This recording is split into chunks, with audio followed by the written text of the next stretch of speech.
ತಸ್ಮಾತ್ ನಿವೃತ್ತಂ ಸಂಸೇವ್ಯಂ ಅನ್ಯಥಾ ಸಂಸರೇತ್ ಪುನಃ. ಕ್ಷಮ, ದಮಃ, ದಯ ಈ ಮೊದಲಾದಂತಹ ಧರ್ಮಗಳನ್ನು ಆಚರಣೆಯನ್ನು ಮಾಡಬೇಕು ಅಂತ. ಕ್ಷಮೆ ಇರಬೇಕು.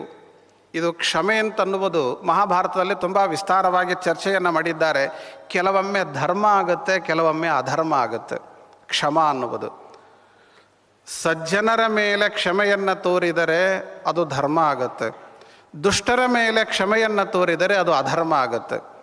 ದುರ್ಯೋಧನ ಅಷ್ಟೊಂದು ಕೆಟ್ಟ ಕೆಲಸ ಮಾಡಿದನಲ್ಲ, ಅದನ್ನು ಕ್ಷಮ ಕ್ಷಮ ಕ್ಷಮ ಅಂತ ಸಹನೆ ಮಾಡ್ತಾ ಹೋದರೆ ಅದು ಧರ್ಮ ಅಲ್ಲ.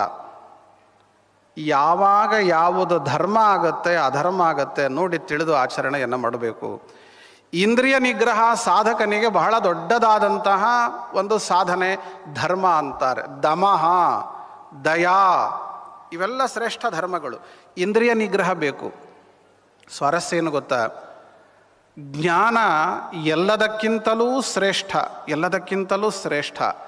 ಜ್ಞಾನ ಅಂತಂದರೆ ಒಂದು ರೀತಿ ಹಡಗು ಇದ್ದಂತೆ. ಅದು ಸಮುದ್ರವನ್ನು ದಾಟಬೇಕು ಅಂತ ಹೊರಟಂತಹ ವ್ಯಕ್ತಿಗೆ ಹಡಗು ಸಿಕ್ಕಂತೆ ಜ್ಞಾನ.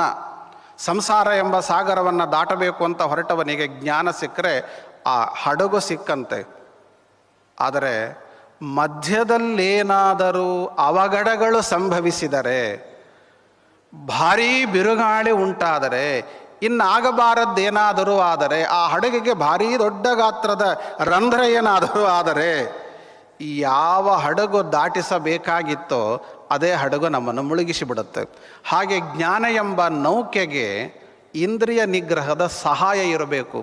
ಇಂದ್ರಿಯ ನಿಗ್ರಹದ ಸಹಾಯ ಇಲ್ಲ ಅಂತಾಗಿಬಿಟ್ರೆ ಆ ಹಡಗು ಮುಳುಗಿ ಹೋಗ್ತದೆ. ಹಾಗಾಗಿ ಇಂದ್ರಿಯ ನಿಗ್ರಹ ಬಹಳ ದೊಡ್ಡದು ಅಂತಾರೆ.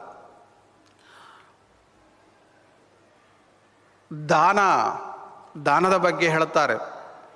ದಾನವನ್ನು ಮಾಡಬೇಕು ಅಂತ ನೋಡಿ. ಇಲ್ಲಿ ದಾನ ಅಂತನ್ನುವಾಗ ಅನೇಕ ಅಂಶಗಳ ಕಡೆಗೆ ನಾವು ಗಮನ ಕೊಡಬೇಕು. ನಮ್ಮ ಹತ್ರ 10 ರೂಪಾಯಿ ಇದೆ ಅಂತ ಹೇಳಿ ಕೊಟ್ಟು ಬಿಡುವುದಲ್ಲ. ದಯಾ ಬೇರೆ, ದಾನ ಬೇರೆ. ಭಿಕ್ಷುಕನಿಗೆ ಕೊಡುವಂಥದ್ದು ಅದು ದಯಾರೂಪವಾದದ್ದು.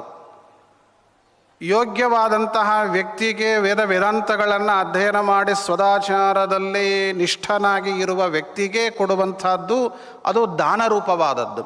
ಕೃಷ್ಣಾರ್ಪಣ ಪೂರ್ವಕವಾಗಿ ಸಂಕಲ್ಪಪೂರ್ವಕವಾಗಿ ಕೊಡುವಂಥದ್ದು. ಆ ದಾನವನ್ನು ಕೊಡುವಂತಹ ಸಂದರ್ಭದಲ್ಲಿ ಯೋಗ್ಯನಿಗೇ ದಾನ ಮಾಡಬೇಕು. ಯೋಗ್ಯನಿಗೇ ದಾನ ಮಾಡಬೇಕು, ಯೋಗ್ಯವಾದದ್ದನ್ನೇ ದಾನ ಮಾಡಬೇಕು. ದಾನ ಮಾಡುವಾಗ ನಾವು ಯೋಗ್ಯರಾಗಿ ದಾನ ಮಾಡಬೇಕು. ಯೋಗ್ಯವಾದ ಕಾಲ ಆದರೆ ಇನ್ನೂ ಒಳ್ಳೆಯದು, ಯೋಗ್ಯವಾದ ದೇಶ ಆದರೆ ಇನ್ನೂ ಒಳ್ಳೆಯದು. ಪರಿಪೂರ್ಣ ಮಟ್ಟದ ಪುಣ್ಯ ನಮಗೆ ಅಲ್ಲಿ ಸಿಗಲಿಕ್ಕೆ ಸಾಧ್ಯ. ದಾನ ತಗೊಳ್ಳೋನು ಮಾತ್ರ ಯೋಗ್ಯನು, ನಾವು ಅಯೋಗ್ಯರಿದ್ದೇವೆ ಅಂದರೆ ಪ್ರಯೋಜನ ಇಲ್ಲ ಅಂತಾರೆ. ನಾವು ಆದಷ್ಟು ಸುಧಾರಿಸಬೇಕು, ಯೋಗ್ಯರಾಗಲಿಕ್ಕೆ ಪ್ರಯತ್ನವನ್ನು ಮಾಡಬೇಕು ಅಂತಾರೆ. ವರಾಹ ಪುರಾಣದಲ್ಲಿ ಒಂದು ಮಾತು ಇದೆ ದಾನದ ಬಗ್ಗೆ ಹೇಳುವಾಗ.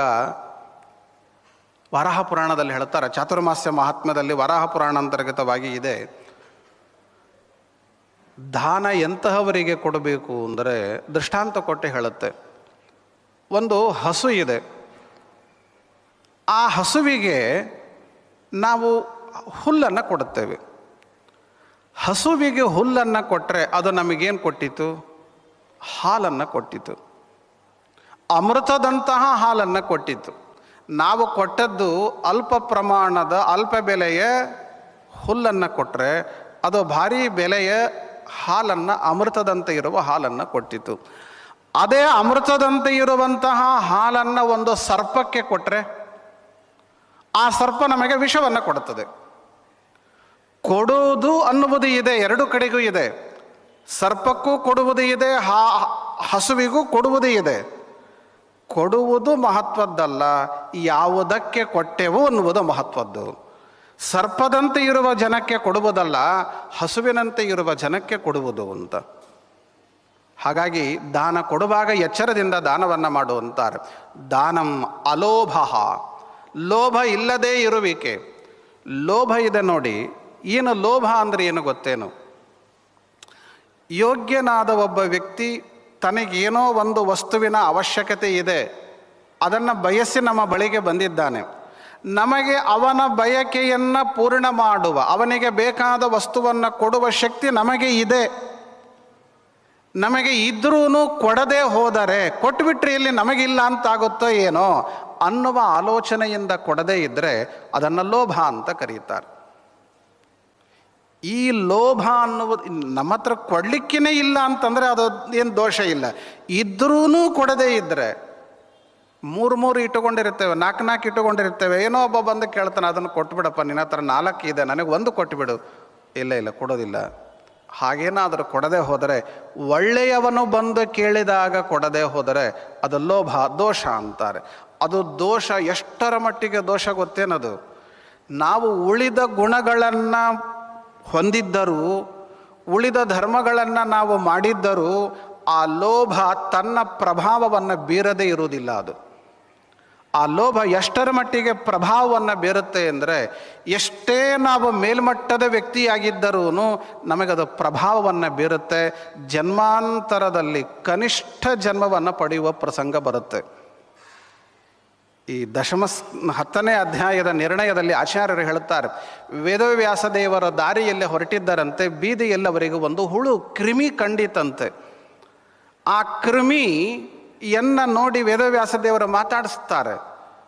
ಆ ಕ್ರಿಮಿ ಹಿಂದಿನ ಜನ್ಮದಲ್ಲಿ ದೊಡ್ಡ ರಾಜನಾಗಿದ್ದ ವ್ಯಕ್ತಿ, ಅದು ಭಗವದ್ಭಕ್ತನಾಗಿ ಹುಟ್ಟಿದ್ದ ವ್ಯಕ್ತಿ, ದೊಡ್ಡ ರಾಜನಾಗಿದ್ದವ. ಬೇರಿನ್ನುಳಿದ ಎಲ್ಲ ಧರ್ಮಗಳು ಅದರಲ್ಲಿ ಇತ್ತು, ಆ ರಾಜನಲ್ಲಿ ಇತ್ತು. ಆದರೆ ಲೋಭ ಎನ್ನುವುದು ಅವನಲ್ಲಿ ಇತ್ತು. ಲೋಭ ಎಂಬ ದೋಷ ಅವನಲ್ಲಿ ಇದ್ದದ್ದಕ್ಕಾಗಿ ದೊಡ್ಡ ರಾಜನಾಗಿದ್ದವ ಮುಂದಿನ ಜನ್ಮದಲ್ಲಿ ಕ್ರಿಮಿಯಾಗಿ ಹುಟ್ಟಬೇಕಾಯಿತು. ಹಾಗಾಗಿ ಲೋಭ ಅನ್ನುವುದು ಅದು ಒಳಿತಲ್ಲ. ಅದಕ್ಕೇ ಕೂರ್ಮ ಪುರಾಣ ಹೇಳುವುದು, ಲೋಭ ಇಲ್ಲದಂತೆ ಇರು, ಆರ್ಜವವನ್ನು ಸಂಪಾದನೆ ಮಾಡು ಅಂತ. ಆರ್ಜವ ಅಂತಂದರೆ ಸರಳತೆ. ಕಾಯೇನ ವಾಚ ಮನಸ 3 ರೀತಿಯಿಂದಲೂ ಒಂದೇ ರೀತಿ ಇರುವುದು ಏನಿದೆ, ಇದನ್ನು ಆರ್ಜವ ಅಂತ ಕರೀತಾರೆ.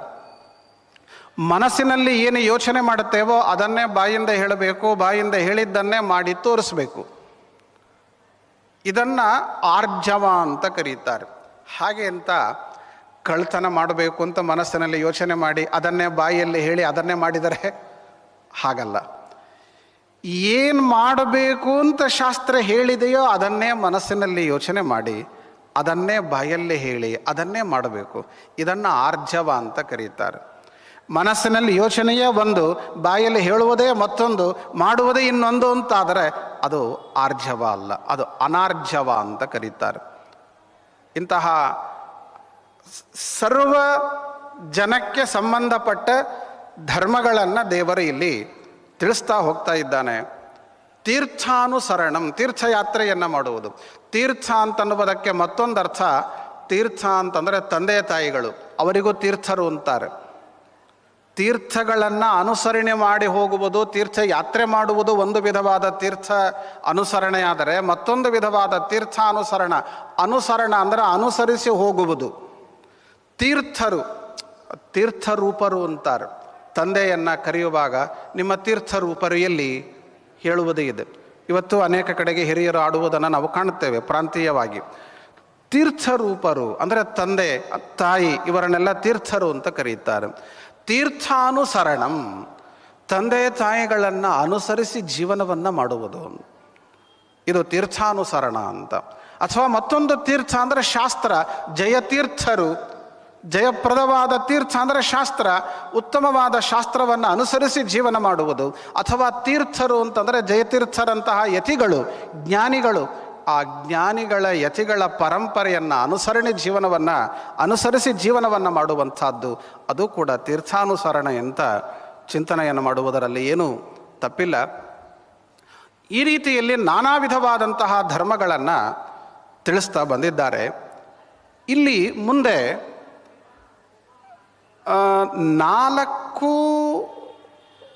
ಆಶ್ರಮಗಳನ್ನು ಏನು ಹೇಳಿದಾರಲ್ಲ, ಈ 4 ಆಶ್ರಮಗಳಲ್ಲಿ ಒಂದೊಂದರಲ್ಲಿನೂ 2 ಪ್ರಭೇದಗಳನ್ನು ಹೇಳ್ತಾ ಹೋಗ್ತಾರೆ. ಬಹುಶಃ ಇಲ್ಲಿನೇ ನಾವು ನೋಡುವುದು, ಬೇರೆ ಕಡೆಗಳಲ್ಲಿ ಇದು ನಮಗೆ ಸಿಗಲಿಕ್ಕಿಲ್ಲ. ಬೇರೆ ರೀತಿಗಳಲ್ಲಿ ವಿಂಗಡಣೆಯನ್ನು ಮಾಡುವುದನ್ನು ನಾನು ಕಂಡಿಲ್ಲ. ಇಲ್ಲಿ ಮಾತ್ರ ಅದನ್ನು ನಾವು ಕಾಣುತ್ತೇವೆ. ಬ್ರಹ್ಮಚಾರಿ, ಗೃಹಸ್ಥ, ವಾನಪ್ರಸ್ಥ, ಸನ್ಯಾಸಿ ಅಂತನ್ನುವುದಾಗಿ ನಾವು 4 ರೀತಿಯ ಜನರನ್ನು, ಆಶ್ರಮಗಳನ್ನು ಕಾಣುವುದಾದರೆ, ಇಬ್ಬರಲ್ಲಿ 4 ಜನರಲ್ಲಿ 2 ಭಾಗಗಳು ಅಂತ. ಮೊದಲನೆಯದಾದಂತಹ ಬ್ರಹ್ಮಚರ್ಯದಲ್ಲಿ 2 ಭಾಗವಂತೆ. ಏನದು? ಬ್ರಹ್ಮಚಾರ್ಯುಪಕುರ್ವಾಣ ನೈಷ್ಠಿಕೋ ಬ್ರಹ್ಮ ತತ್ಪರ ಯೋಧೀತ್ಯ ವಿಧಿವತ್ ವೇದಾನ್ ಗೃಹಸ್ಥಾಶ್ರಮ ಮಾವೃಜೇತ್ ಅಂತ. ಅಂದರೆ ಉಪಕುರ್ವಾಣ ಎಂಬ ಹೆಸರಿನ ಒಂದು ಬ್ರಹ್ಮಚಾರಿ, ಉಪಕುರ್ವಾಣ ಅಂತ, ಇನ್ನೊಬ್ಬ ಬ್ರಹ್ಮನಿಷ್ಠ ಅಂತ ಇನ್ನೊಬ್ಬ. ಈ ಉಪಕುರ್ವಾಣ ಬ್ರಹ್ಮಚಾರಿ ಅಂತ ಯಾರನ್ನು ಕರಿಬೇಕು ಅಂದರೆ, ಮುಂದೆ ಯಾವ ಬ್ರಹ್ಮಚಾರಿ ತನ್ನ ಅಧ್ಯಯನವನ್ನು ಮಾಡಿ ವೇದಾಂತಗಳನ್ನು ಅಧ್ಯಯನ ಮಾಡಿ ಗುರುಕುಲದಿಂದ ಬಂದು ತನ್ನ ಧರ್ಮಕ್ಕೆ ಯೋಗ್ಯವಾದ ರೀತಿಯ ಕನ್ಯೆಯನ್ನು ವಿವಾಹವನ್ನು ಮಾಡಿಕೊಂಡು ಗೃಹಸ್ಥ ಧರ್ಮಕ್ಕೆ ಕಾಲಿಡುವವನಿದ್ದಾನೆಯೋ ಅಂತಹ ಬ್ರಹ್ಮಚಾರಿಯನ್ನು ಉಪಕುರ್ವಾಣ ಬ್ರಹ್ಮಚಾರಿ ಅಂತ ಕರೀತಾರೆ. ಇನ್ನು ಯಾವ ಬ್ರಹ್ಮಚಾರಿ ವಿವಾಹವನ್ನು ಮಾಡಿಕೊಳ್ಳದಂತೆ, ಮುಂದಿನ ಆಶ್ರಮಗಳಿಗೆ ಹೋಗದಂತೆ, ಬ್ರಹ್ಮಚಾರಿಯಾಗಿಯೇ ನಿಷ್ಠೆಯಿಂದ ಜೀವನವನ್ನು ಮಾಡುತ್ತಾನೆ, ನೈಷ್ಠಿಕ ಬ್ರಹ್ಮಚರ್ಯ ಅಂತ ಏನು ಕರೀತಾರೆ, ಅವನನ್ನು ಬ್ರಹ್ಮನಿಷ್ಠ ಅನ್ನುವುದಾಗಿ, ಬ್ರಹ್ಮಚಾರಿ ಅಂತನ್ನುವುದಾಗಿ ಅವನನ್ನು ಕರೆಯುವಂಥದ್ದು ಅಂತ. ಆವರಣ ಅಂತ ಬ್ರಹ್ಮಚರ್ಯವನ್ನು ಪರಿಪಾಲನೆಯನ್ನು ಮಾಡುವಂಥದ್ದು. ಇದು ಬ್ರಹ್ಮಚಾರಿಗಳಲ್ಲಿ ಇರುವಂತಹ 2 ಪ್ರಕಾರಗಳಾದರೆ, ಗೃಹಸ್ಥರಲ್ಲಿ ನಾವು ಮತ್ತೆ 2 ಪ್ರಭೇದಗಳು ಉಂಟು ಅಂತಾರೆ. ಏನದು 2 ಪ್ರಭೇದಗಳು ಅಂತಂದರೆ, ಸಾಧಕ ಗೃಹಸ್ಥ ಅಂತ ಒಬ್ಬ, ಉದಾಸೀನ ಗೃಹಸ್ಥ ಅಂತ ಇನ್ನೊಬ್ಬ ಅಂತ.